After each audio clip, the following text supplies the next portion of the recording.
A fat orange cat sat on the lid of the casket like he owned it. 12 pounds of attitude in a black satin bow tie someone had tied very, very wrong. He stared at Marcus Reeves through the entire eulogy. Marcus stared back.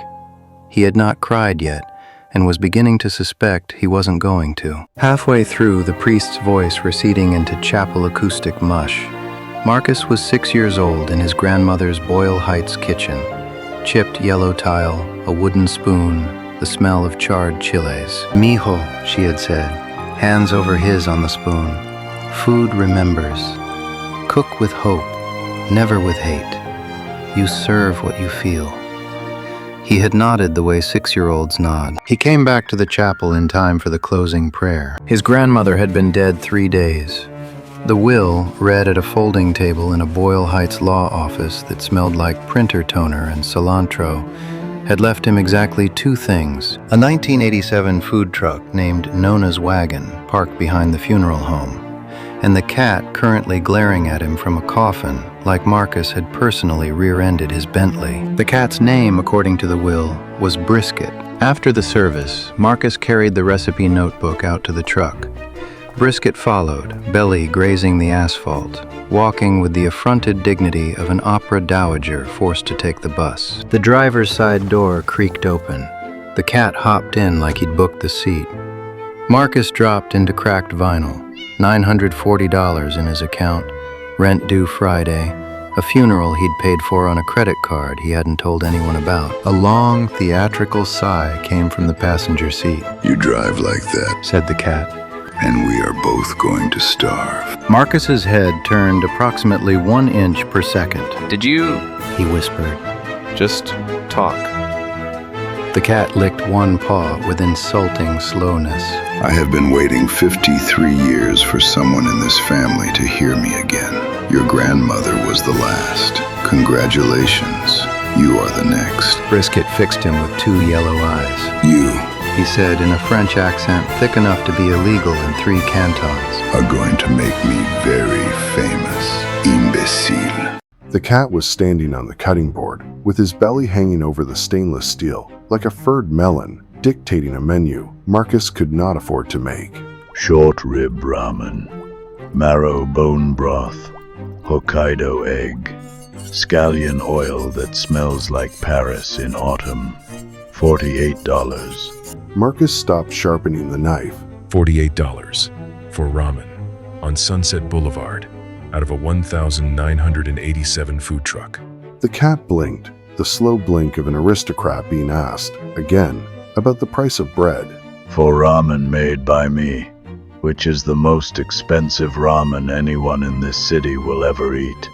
You have 3 days to make rent. You have $800 in inventory money. Trust me, or be homeless. Pick one. Marcus opened the truck window at 5 p.m. The first customer was a Pilates instructor in a backwards cap who took one look at the chalkboard and laughed in Marcus's face. $48 for ramen? He filmed himself laughing, posted to his 11,000 followers with the caption, "New Sunset scam just dropped."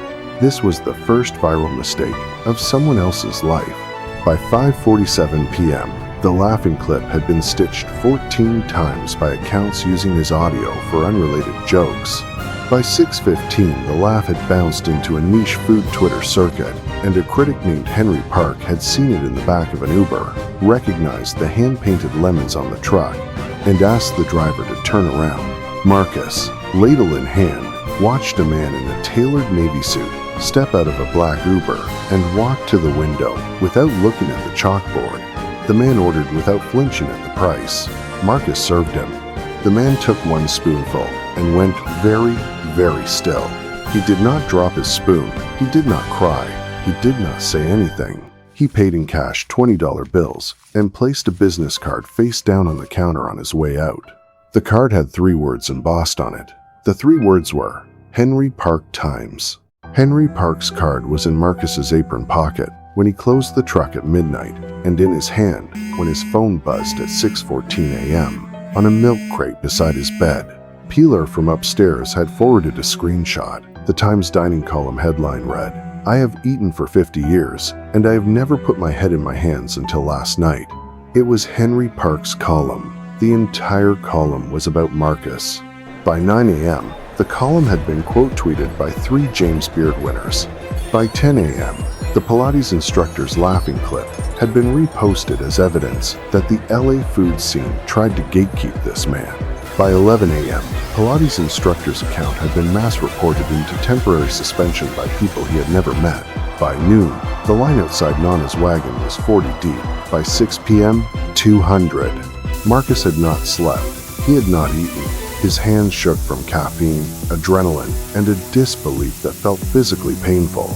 Brisket, on the dashboard, oversaw the carnage with the placid pride of a small French general. You see, imbecile, what happens when you trust me? I have served 98 bowls. I have run out of bones.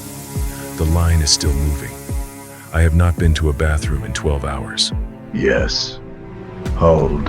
At 11:14 p.m., as Marcus was finally lowering the truck window for the night, a yellow Lamborghini Huracan pulled up to the curb with its music thudding through the chassis. A woman in cream cashmere stepped out with her phone already filming. She smiled at the lens with the calibrated brightness of a person who had been famous for being mean before she was famous for anything else. She said, brightly, "Hi babes! Tonight we're going to expose the biggest scam ramen in Los Angeles." The phone was inches from Marcus's eye, the lens reflected in his pupil. 14,000 people watching. The woman tilted her head. Beautiful the way money is beautiful. Gold hoops, cream cashmere, a face that had been on 3 magazines. "Hi babes, I'm Aria Sterling. She sang for the camera. And this is the latest LA grift. $48 food truck ramen for the gentrification crowd." Behind her, the line booed. Aria smiled wider. She loved when they booed. It meant the clip was going to land. Marcus looked at Brisket on the dashboard. The cat was grooming one paw with prosecutorial intensity, as if Aria did not exist.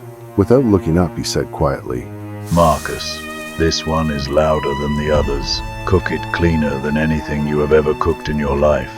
Marcus made the ramen in silence. He pulled marrow from the bone with the focus he used to bring to debugging code at 3 a.m., cracked the egg one-handed, laid scallion oil across the broth like a brushstroke. He slid the bowl through the window without speaking.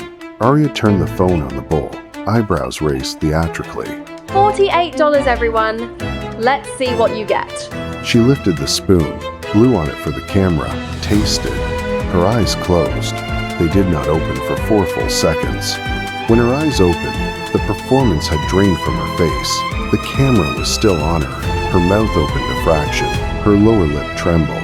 She looked at Marcus through the open window with the helpless, furious expression of a person whose entire script has just been deleted in real time. She whispered, off camera. What the... The live stream froze on her face. 14,000 people had just watched Aria Sterling lose, and a sound-soft, almost private escape her, half-breath, half-o.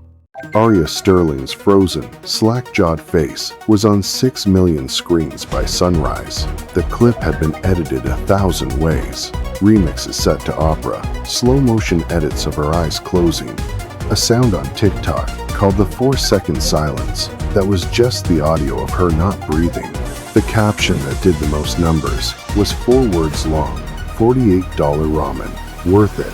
Marcus woke up at 6 a.m. to 43,000 new Instagram followers. A voicemail from a woman claiming to represent Brad Pitt and Brisket on his chest with the patience of a creature who had been waiting an hour. Get up. You have 3 hours before the line begins. What line? The line, imbecile. Marcus stumbled to Nonna's Wagon in a t-shirt that said, Hackathon 2019. The line was forming on Sunset at 8 in the morning, by 10, around the corner, by noon, halfway down the block. A woman with a clipboard walked past counting heads, photographing a cat painted on the side of the truck, though Marcus had never painted a cat on the side of the truck. He looked again. Overnight, someone had stenciled a fat orange cat onto the powder blue panel above the order window. Underneath the cat, in cursive, the cat knows. Pilar from upstairs walked past on her way to work, stopped, laughed out loud. Marcus, your truck is a meme. Marcus had not opened the window yet. The line was 200 deep. 4 news vans were parking across the street. And on the second floor of Voss, the 4-star tasting room directly across Sunset, with its black awning and gold lettering, a single light came on in an office that had not been lit at this hour in 17 years. The truck window slammed up at noon, and the line moved like a tide. Marcus took the first order without speaking. Pilar, who had quit her shift at the coffee shop on her phone at 11:47, was now behind him, chopping scallions and laughing because she had never seen anything like this. Brisket worked the dashboard like a conductor. He called orders in 3 languages. Short rib for the girl in the leather jacket. Egg soft. Broth hot. Move. Marcus moved. He plated 40 bowls in the first hour. His hands cramped. His back screamed. A woman cried while eating in the gutter because she could not find a chair. A teenage boy filmed his grandmother's first spoonful, and the grandmother said something in Tagalog her grandson would caption later. This is what my mother's ramen tasted like before she died. By 3 p.m., 62 bowls. By 5, 88. Marcus was running out of marrow, running out of egg, running out of hands. At 5:30, the line still wrapping the corner, a tall man in pressed chef's whites stopped at the back of it. He did not get in line. He stood across the street, on the sidewalk in front of Voss, folded his arms, and watched Marcus through the open window. A silver streak through dark hair, the surgical expression of a man calculating exactly what something costs. He did not move for 10 minutes, not to order, not to leave, just to look at the cat on the dashboard. Brisket, who had been calling orders without pause, suddenly stopped. The cat's ears flattened slowly, like the world had tilted half a degree off true. Marcus, he said, in a voice Marcus had never heard him use. Don't look up right now, but that man is the most dangerous chef in California, and he is not looking at you, he is looking at me.